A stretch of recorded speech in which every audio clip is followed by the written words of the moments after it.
If you had 72 hours to change the world, Dave, we need to leave right now. What would you do? Over that ridge is Syria. Over the next 8 minutes, we're going to attempt a social media experiment that could change millions of lives.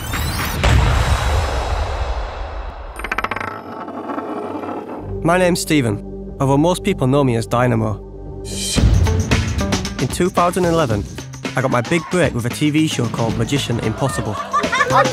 The internet played a huge part in its success, and before I knew it, I'd created an online community of followers that spread around the world. We love you, sir, we love you! Back then, social media was in its infancy. There was no fake news, and many people felt that this could be a force for incredible change. But that same year, a social media uprising turned into a war that would leave over 500,000 people dead, many of them children. Tonight I want to talk to you about Syria. The scale of the problem was so overwhelming that I felt completely powerless. And over time, the horrific images coming out of Syria faded, lost in the sea of content on my social feeds. So like many of us, I sat back and did nothing, and life was pretty good. Until the 2nd of September 2015. The image of 3-year-old Alan Kurdi washed up on that beach shocked the world. The tragic death became the symbol of the refugee crisis. It was a huge wake-up call. How could we have let this happen? Alan could have been my own child. He could have been any of ours. And in a strange way, I felt like we'd all let him down. A few months later, I was pointed to a news story by the charity Their World. It outlined how one of the biggest reasons families made the journey across the sea was to get their kids into school. It turns out there were over 1.7 million children fleeing for their lives and living as refugees.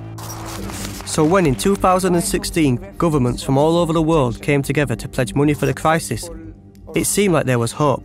Today's conference has seen $10 billion pledged.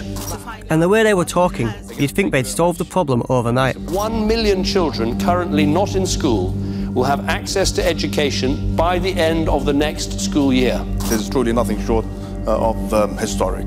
And that, I think, is a good and vital day's work. Yeah, it would be a good and vital day's work, apart from one thing. They didn't keep their promise. Out of the 1 million children guaranteed school placements, over half of them would be left behind. And the consequences would be devastating. I wanted to find out for myself how this would actually affect the Syrian children on the ground, so I headed to Lebanon. Talking to my translator, Anas, I started to realise that getting the answers I needed had some real risks. There is potential for further violence every day, by every single day. And especially in the Bekaa Valley, in the camps, that region is considered one of the most dangerous places in Lebanon. With just a few phone calls, I had refugee charities, journalists, aid workers and schools all eager to show me the knife edge they were operating on. We provide services to Syrian refugees. This is the map of Lebanon, and here are the services in each location and what we provide. So we're going to Bekaa. We're going to this area here. The Al-Auda camp sits in the Bekaa Valley, right on the Syrian border. Beyond the conditions, the first thing that hits you when you arrive is the amount of children hanging around with nothing to do. And little did I know, this was just the tip of the iceberg. So if these children don't get into school ever, what's the worst case scenario? These children will become a lost generation, not able to build their own future. They might become homeless children. And they can be taken advantage of as well, right? Yes. Yes, sadly. Child labour, murder. The little money the governments had delivered was being put to incredible use. Welcome! The ones that aren't in school at the moment, they're very vulnerable to different forms of exploitation. Child labour, we hear that many of them are working in the fields, back-breaking work in textile factories, really, really hard. And that's why we want them back in school. So not only are they learning, it's also a really safe space for them as well. And that's why it's so important. It just allows them to be children. Children not receiving education, it would put Syria like 100 years back. People will have to continually struggle for the rest of their lives because they can't keep up with the world. Syria would suffer massively. How long have you lived here? How many years? 5. 5. And where did you live before here? In Syria. In Syria. Do you go to school, madrasa? بتروحي على المدرسة? إيه. Yes. Yes. What do you want to be when you're older? مهندسة معمارية. An architect. An architect? Yeah. عشان أعمر سوريا. So she can rebuild Syria, so that's amazing. Yeah. Here's the thing. These children aren't just refugees. They're the future lawyers, doctors and architects that will be needed to rebuild Syria. And the most astounding thing was that they had a tried and tested solution. A way to get all these kids into school right now. The double shift school system is when a school splits the day in two, with the local children going to school first. Then the second shift of the day starts for the Syrian children. This school is the epitome of a success story. They're running the double shift schooling system. They've got amazing teachers who are teaching the Syrian children, and they're seeing massive improvements in their behaviour, and they're giving these children hope. In the last days of my trip, having experienced just a glimpse of their resilience and the immediate dangers around these children, We need to leave right now. it was really hard not to feel guilty, leaving for the safety of London.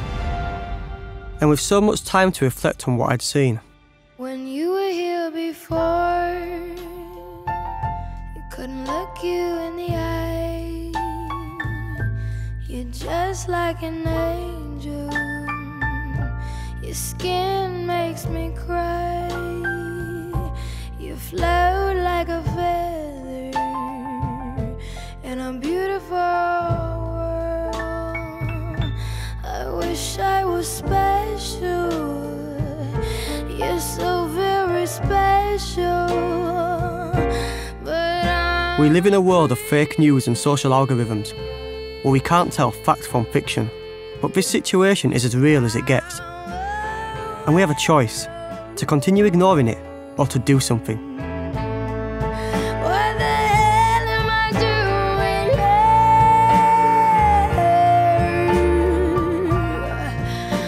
I don't belong here. Every child not in school is a child on the other side of a broken promise. So I've made a promise to myself. I'm not going to let it happen again. Right now, there are over 500,000 children who desperately need to be in full-time education by the start of this school year. I have a plan, but I need all of your help. So here goes. Next week, the world's leaders will meet again. So I'm heading to Brussels to hold them to account. But in order to stand a chance, I'll need a virtual army by my side. And this is where you come in. Over the next 72 hours, we're going to harness the power of social media to get this video seen by at least 10 million people and create a groundswell that sets the agenda at the UN summit. I'll be contacting every news show, celebrity and influencer possible to help spread our message around the world. With 3 simple actions: sharing this video, spreading the hashtag and signing the petition, we're going to create a movement so widespread and so loud that for once, these children's voices are heard. If we can pull this off, it'll be the closest thing to real magic. The rest is up to you.